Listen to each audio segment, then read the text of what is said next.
ನಮ್ಮ ನಡುವೆ ಚಟುವಟಿಕೆಯಿಂದ ಕಾರ್ಯ ಮಾಡ್ತಕ್ಕಂಥ ಒಬ್ಬ ಯುವಕ ನಮ್ಮನ್ನು ಬಿಟ್ಟು ಅಗಲಿದ್ದಾರೆ.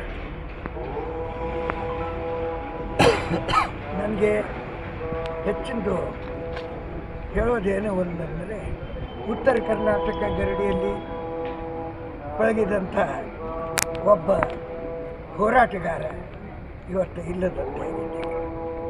ಧರ್ಮಾಪುರ ಕೇವಲ ಪತ್ರಕರ್ತನಾಗಿರದೆ ಯಾವುದೇ ಸಾರ್ವಜನಿಕ ಕಾರ್ಯ ಇರಲಿ ಅದರಲ್ಲಿ ಮುತುವರ್ಜಿ ವಹಿಸಿ ಎಲ್ಲಕ್ಕಿಂತಲೂ ಮುಂದೋಗಿ ಕೆಲಸವನ್ನು ಮಾಡ್ತಕ್ಕಂಥ ಒಂದು ಗುಣ ಅವರಲ್ಲಿತ್ತು.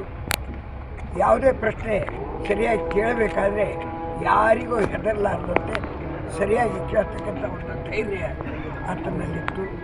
ಒಳ್ಳೆ ಮತ್ತು ಕೆಟ್ಟದ್ದು ಯಾವುದೇ ಕಾರ್ಯಕ್ರಮ ಇರಲಿ ಅಂಥ ಕಾರ್ಯದಲ್ಲಿ ಮುಂದುವರೆದು ಅವ್ರ ಕಾರ್ಯವನ್ನು ಮಾಡ್ತಿದ್ರು. ಇವತ್ತು ಅವರ ಆತ್ಮಕ್ಕೆ ಶಾಂತಿ ಅಂತ ನಾವು ಕೇಳ್ತಾ ಇದ್ದೀವಿ. ಆದರೆ ಆತ್ಮ ಅಮರವಾಗಿರ್ತದೆ, ಅದು ಸಾಯೋದಿಲ್ಲ, ಶರೀರ ಮಾತ್ರ ಬದಲಾವಣೆ ಆಗ್ತದೆ. ಅದಕ್ಕೆ ಆತ್ಮ ನಿಜವಾಗಿಯೂ ಶಾಂತಿ ರೂಪವಾಗೇ ಇರ್ತದೆ. ನಾವು ಒಂದು ಪದ್ಧತಿ ಮಾಡ್ಕೊಂಡ್ವಿ ಶಾಂತಿ ಕೋರಬೇಕು ಅಂತ. ಆತ್ಮ ಯಾವಾಗಲೂ ಶಾಂತಿನೇ ಅದರ ಸ್ವರೂಪ. ಕೇವಲ ಅದು ತನ್ನ ಶರೀರವನ್ನು. ಉತ್ತರ ಕರ್ನಾಟಕ ನ್ಯೂಸ್, ಇದು ಕನ್ನಡದ ಉಸಿರು.